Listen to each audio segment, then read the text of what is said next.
বিসমিল্লাহ রহমানির রহিম। আসসালামু আলাইকুম।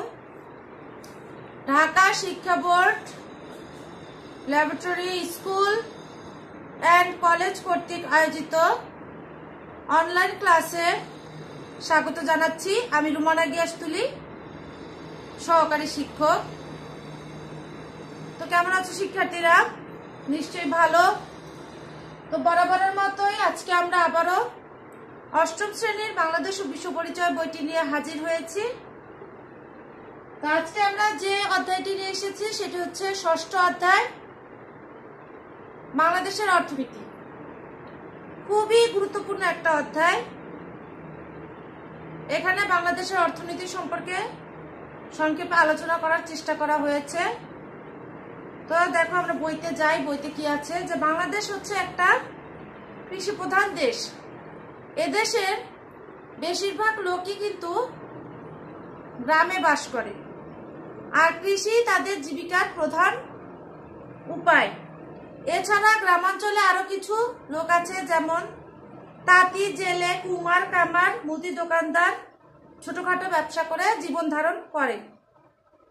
শহরাঞ্চলে মানুষ সাধারণত চাকরি ও ব্যবসা বাণিজ্য করে। এছাড়া শহরে আছে বহু লোক যারা রিক্সা, ঠেলা, ভ্যান গাড়ি চালক, মুটে মজুর, ছোট দোকানদার, ফেরিওয়ালা ইত্যাদি হিসেবে জীবন ধারণ করে। তো এসব কাজ হয় ব্যক্তি উদ্যোগে। পাশাপাশি রাষ্ট্রীয় মালিকানায়ও এদেশে কিছু কিছু শিল্প কারখানা, রেল, সড়ক ও নৌ পরিবহন ব্যবস্থা চালু আছে। শিক্ষা ও স্বাস্থ্যের মতো গুরুত্বপূর্ণ সেবামূলক খাতও কিন্তু রয়েছে। বর্তমানে বেসরকারি মালিকানায় দেশে অনেক শিল্প কারখানা ও ব্যবসা প্রতিষ্ঠান গড়ে উঠেছে। দেশের উন্নয়নে এগুলো গুরুত্বপূর্ণ অবদান রাখছে। তাছাড়া দেশের মানুষের বিপুল সংখ্যক মানুষের কর্মসংস্থানের ব্যবস্থা হচ্ছে এই খাত থেকে। তো এভাবে সরকারি ও বেসরকারি দুইটা খাত নিয়ে বাংলাদেশের অর্থনৈতিক জীবনধারা বিকশিত হচ্ছে। তো বাংলাদেশের অর্থনীতি সম্পর্কে আলোচনা করতে গেলে প্রথমে যে বিষয়টি আলোচনা আসে সেটা হলো মোট দেশজ উৎপাদন। ইংরেজিতে যাকে বলা হয় গ্রস ডোমেস্টিক প্রোডাক্ট, সংক্ষেপে জিডিপি। তো দেখো জিডিপি কাকে বলে? একটি দেশের অভ্যন্তরে দেশি ও বিদেশি নাগরিকদের দ্বারা প্রতি বছর উৎপাদিত সকল দ্রব্য সেবার আর্থিক মূল্য হচ্ছে মোট দেশজ উৎপাদন বা জিডিপি। তো জিডিপি হিসাব করা হয় মূলত একটি দেশের সামগ্রিক অর্থনীতির শক্তি বা সামর্থ্য বোঝার জন্য। তবে দেশের কোনো ব্যক্তি যদি বিদেশে কাজ করে অথবা কোনো কোম্পানি যদি বিদেশে ব্যবসা করে দেশে টাকা পাঠায়, সেই আয় মোট অভ্যন্তরীণ উৎপাদন হিসেবে পরিগণিত হবে না বা জিডিপিতে অন্তর্ভুক্ত হবে না। মূলত জিডিপি হচ্ছে একটি দেশের অভ্যন্তরীণ উৎপাদনের আর্থিক মূল্য। তো জিডিপির পরে যেটা আছে সেটা হলো মোট জাতীয় উৎপাদন। মোট জাতীয় উৎপাদন, গ্রস ন্যাশনাল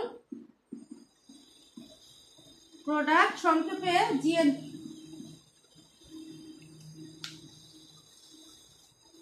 তো একটি দেশের নাগরিক নির্দিষ্ট সময়ে এক বছরে যে সকল দ্রব্য সেবা উৎপাদন করে তার মোট আর্থিক মূল্য হচ্ছে মোট জাতীয় উৎপাদন বা জিএনপি। দেশের নাগরিক নিজ দেশ সহ বিশ্বের যেখানেই চাকরি করুক না কেন বা ব্যবসা করুক না কেন, তাদের অর্জিত আয় দেশের অর্থনীতিতে যুক্ত হয়, তখন তা মোট জাতীয় উৎপাদন হিসেবে বিবেচিত হবে। তো জিএনপি হিসাব করা হয় একটি দেশের নাগরিকদের অর্থনৈতিক অবদান বোঝার জন্য। যেমন কোনো ব্যক্তি বা প্রতিষ্ঠান বিদেশে চাকরি বা ব্যবসা করে অর্জিত অর্থের যে পরিমাণ অর্থ বৈধ পথে বাংলাদেশে পাঠায় তা বাংলাদেশের মোট জাতীয় উৎপাদনের অংশ হবে। এরপরে যেটা আছে সেটা হলো মাথাপিছু আয়।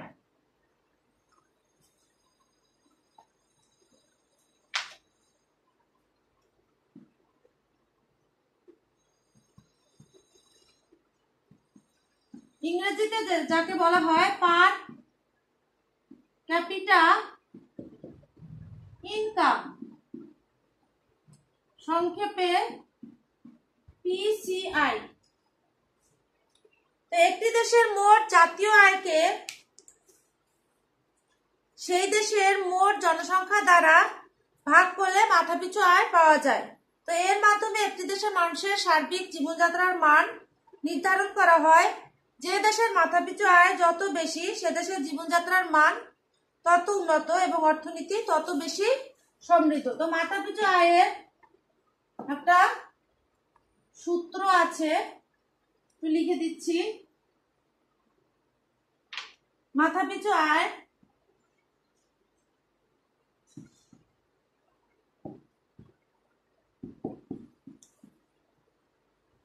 কোন নির্দিষ্ট বছরের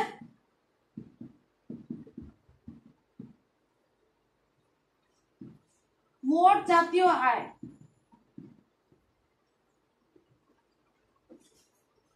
মোট জাতীয় আয়, কোন নির্দিষ্ট বছরের মোট জাতীয় আয় ভাগ করতে হবে ওই বছরের মোট জনসংখ্যা, ওই বছরের মোট জনসংখ্যা। তো ধরা যাক 2011 সালে একটি দেশের মোট জনসংখ্যা ছিল 10 কোটি। ওই সময় মোট জাতীয় উৎপাদন বা আয় হলো 5000 কোটি মার্কিন ডলার। সুতরাং মাথাপিছু আয় হবে 5000 কোটি মার্কিন ডলার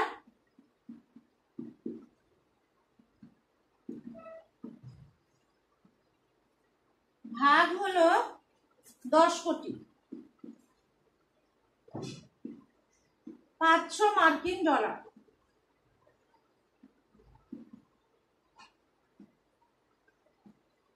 ঠিক আছে। তো যে কোনো দেশের কৃষি, শিল্প, সেবা সহ জাতীয় উৎপাদন বৃদ্ধির লক্ষ্য হচ্ছে জনগণের আয় বৃদ্ধি করা। তো জনগণের আয় বৃদ্ধি পেলে জীবনযাত্রার মান বৃদ্ধি পায় এবং দারিদ্র্য থেকে মুক্তি পাওয়া সম্ভব হয়। স্বাধীনতার পর বাংলাদেশে মাথাপিছু আয় বৃদ্ধির ফলে ধীরে ধীরে জীবনযাত্রার মান বৃদ্ধি পাচ্ছে। তো 2010 সালে আমাদের মাথাপিছু আয় ছিল 928 মার্কিন ডলার, 18-19 এসে দাঁড়িয়েছে 1909 মার্কিন ডলারে। একটা দেশ কতটা উন্নত বা অনুন্নত তা বিচার করা হয় কতগুলো সূচক বা মানদণ্ডের সাহায্যে। এগুলো হলো মোট জাতীয় উৎপাদন, মাথাপিছু আয়, জীবনযাত্রার মান প্রভৃতি। তো এইসব দিক বিচারে বাংলাদেশ অর্থনৈতিকভাবে অনেক উন্নতি লাভ করেছে। আমাদের অর্থনৈতিক প্রবৃদ্ধির হার প্রতি বছরই পূর্বের বছরগুলোকে ছাড়িয়ে যাচ্ছে। এর মধ্যে যেমন আছে আমাদের অভ্যন্তরীণ উৎপাদন, তেমনি আছে প্রবাসে কর্মরত শ্রমিক ও অন্যান্য চাকরিজীবীদের অবদান।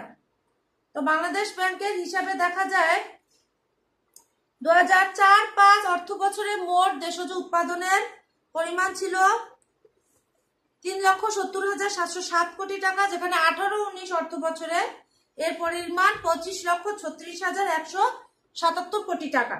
তো দেশের কৃষি, শিল্প, সেবা খাতে উৎপাদন আয় বৃদ্ধির মূল লক্ষ্য হচ্ছে জনগণের জীবনযাত্রার মান বৃদ্ধি। দেশে উৎপাদন বাড়লে জনগণের জীবনযাত্রার উপর তার প্রভাব পড়বে, দারিদ্র্য হ্রাস পাবে, মানুষের ক্রয় ক্ষমতা বাড়বে, কর্মসংস্থানের সুযোগ বাড়বে এবং বেকারত্ব হ্রাস পাবে। তো এর সঙ্গে যদি আমরা জনসংখ্যা বৃদ্ধির হারকেও নিয়ন্ত্রণ করতে পারি তাহলে প্রবৃদ্ধির সূচকে কিন্তু আমাদের দেশ অনেক এগিয়ে যাবে। তো এই ছিল মোটামুটি ভাবে বাংলাদেশ অর্থনীতি সংক্রান্ত আলোচনা। মোট দেশজ উৎপাদন, মোট জাতীয় উৎপাদন এবং মাথাপিছু আয়। তো তোমরা বাসায় এগুলো ভালোভাবে পড়বে, খাতায় লিখবে। পরবর্তী ক্লাসে আবার তোমাদের সাথে দেখা হবে। সে পর্যন্ত তোমরা ভালো থেকো, সুস্থ থেকো। আল্লাহ হাফেজ।